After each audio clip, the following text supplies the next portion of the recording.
डबरा में पूर्व सीएम कमलनाथ के आइटम वाले बयान पर भले ही प्रदेश में बवाल मचा हुआ है, लेकिन कांग्रेस इन बयान को गलत अर्थ में ले जाने का आरोप बीजेपी पर लगा रही है। वहीं बीजेपी के मौन धरने पर भी कांग्रेस ने इंदौर से हुंकार भरी है। इंदौर में पूर्व मंत्री और विधायक जीतू पटवारी ने बीजेपी पर हमला बोलते हुए कहा कि भोपाल में बीजेपी के वीआईपी मौन धरने में शिवराज सिंह चौहान के बगल में शहला मसूद हत्याकांड का मुख्य आरोपी ध्रुव नारायण सिंह बैठा हुआ था। वहीं उन्होंने वर्तमान पीडब्ल्यूडी मंत्री कल्याणी पांडे के लिए क्या टिप्पणी की थी। इन बातों के साथ जीतू पटवारी ने कहा कि पूर्व सीएम कमलनाथ के बयान को आधार बनाकर बीजेपी बेसिक मुद्दों से जनता का ध्यान हटाना चाहती है। प्रदेश कांग्रेस के मीडिया प्रभारी जीतू पटवारी ने इंदौर में शिवराज सिंह चौहान और ज्योतिरादित्य सिंधिया पर जमकर निशाना साधा और कहा कि शिवराज सिंह ने सत्ता खरीदी है और सिंधिया ने सत्ता बेची है। पटवारी ने भाजपा के मौन धरने पर कटाक्ष करते हुए कहा कि वीआईपी उपास का उद्देश्य मुद्दों से भटकाना है। पटवारी ने कहा कि चुनाव के कारण सिंधिया और तुलसी सिलावट के साथ रहना भाजपा कार्यकर्ताओं की मजबूरी है और चुनाव के बाद सिंधिया और तुलसी सिलावट सड़कों पर दिखेंगे। जीतू पटवारी ने कहा कि कुल मिलाकर भाजपा जिस चाल, चरित्र और चेहरे की बात करती है वह जनता के सामने उजागर हो चुका है। आज बस इनको कमलनाथ दिख रहा है। पटवारी ने कहा कि प्रदेश में पिछले 6 महीनों में हत्या, बलात्कार, अपहरण, दलितों के साथ अन्याय, माफिया राज, गुंडागर्दी सब बढ़ रहा है। मुद्दा विहीन भाजपा के पास कुछ नहीं है जनता से कहने को, तो वह तरह तरह के बहाने ढूंढ रही है। उज्जैन में जहरीली शराब से 20 लोगों की मौत हो गई, लेकिन 3 दिन तक सरकार नहीं जागी और बीजेपी का कोई भी नेता इस मामले में बोलने के लिए सामने नहीं आया। पटवारी ने इमरती देवी को लेकर कहा कि इमरती देवी ने लोकतंत्र की पीठ में छुरा घोंपा है और भाजपा मुद्दों को भटकाने की कोशिश कर रही है, लेकिन मुद्दा भटकाकर भाजपाई कुछ भी कहें वे जनता के अपराधी हैं और उपचुनाव में जनता उन्हें सबक ज़रूर सिखाएगी।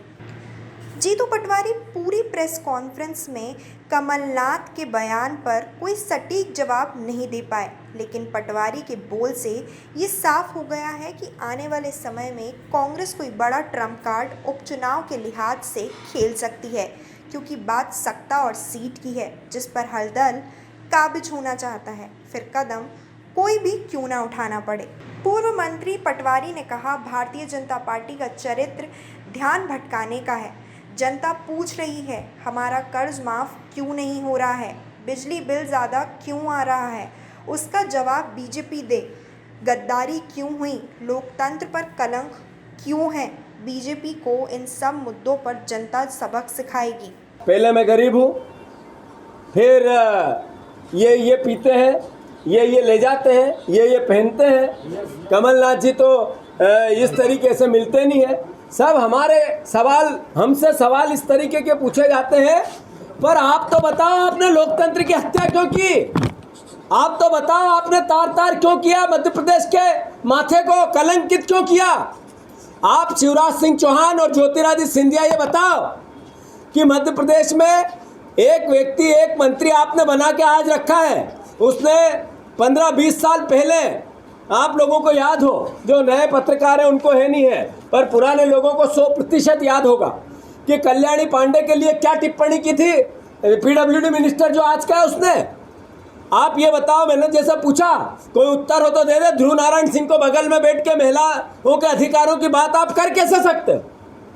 खराब करके पुलिस ने सरकार के संरक्षण में कृत्य किया, गुनाह में दलित परिवार के साथ। शहला मसूद वाला हत्याकांड, उसका अभियुक्त आरोपी जिस पर कटघरे में आया, वो आज 5 स्टार हो, जो उपवास हुआ मौन, शिवराज सिंह के बगल में बैठा है। ऐसे महिलाओं की आप आत्मरक्षा की बात करोगे? इमरती देवी जी ने कहा कि हम विधायकों को 5-5 लाख रुपए देते थे। फिर सुरेश जाटव का एक वीडियो आया कि हमें तो पता ही नहीं, तो मैं कांग्रेस कैसे छोड़ता अगर ऐसे देते तो। हम कहते हैं कि इमरती देवी ने पीठ में छुरा घोंपा लोकतंत्र का, जनता की। फिर कहती है इमरती देवी कि मुझे कलेक्टर जिता देगा। तो इन बातों में कितना तुक है और कितनी बातें हैं आप भारतीय जनता पार्टी के जो अध्यक्ष हैं उन्होंने क्या बोला? शिवराज सिंह जी ने कलंकनाथ कड़कनाथ ये बोला, आपने सुना था? ये सब बातें, बात मैंने कहा दोनों तरफ से। भाषा की मर्यादा लोकतंत्र में रहना चाहिए और उसका पालन हम सबको करना चाहिए। कांग्रेस पार्टी इसकी परोपकारी है, इस बात को आगे बढ़ाते हैं। आप अरुण भारतीय जनता पार्टी ये तो बताए कि क्यों 20 लोग मर गए उज्जैन में शराब पी के, इसका उत्तर है उनके पास। उस पर तो बहस नहीं हुई, उस पर तो एक मंत्री आया नहीं। कौन उसके लिए दोषी है? जबलपुर में अपहरण हो गया, एक बच्चे का फिरौती मांगी गई। मध्य प्रदेश में ऐसा होता है क्या? घर घर पे पता चल गया है कि शिवराज सिंह चौहान ने सत्ता खरीदी और ज्योतिरादित्य सिंधिया ने सत्ता को बेचा, और इन जितने भी मोहरे थे उसमें, इन सब ने पैसे लेके चीर हरण कर दिया उस वोट का जो जनता ने दिया था, अपमान कर दिया, उसको बेच दिया। अब भारतीय जनता पार्टी के परिवार के लोगों को भी, वो भी दुश्मन नहीं हमारे, वो भी सोचते हैं कि ये जो कृत्य हुआ है कार्यकर्ता भारतीय, वो भी दुखी है। इनके साथ अभी चुनाव है, जब तक सबकी अपनी मजबूरी है। उसके बाद आएंगे तुलसीराम सिलावट, ज्योतिरादित्य सिंधिया इन सड़कों पे दिखेंगे। बीजेपी अपनी जगह, कांग्रेस अपनी जगह, जनता अपनी जगह, इसका भरोसा मैं आपको दिलाता हूँ। धन्यवाद।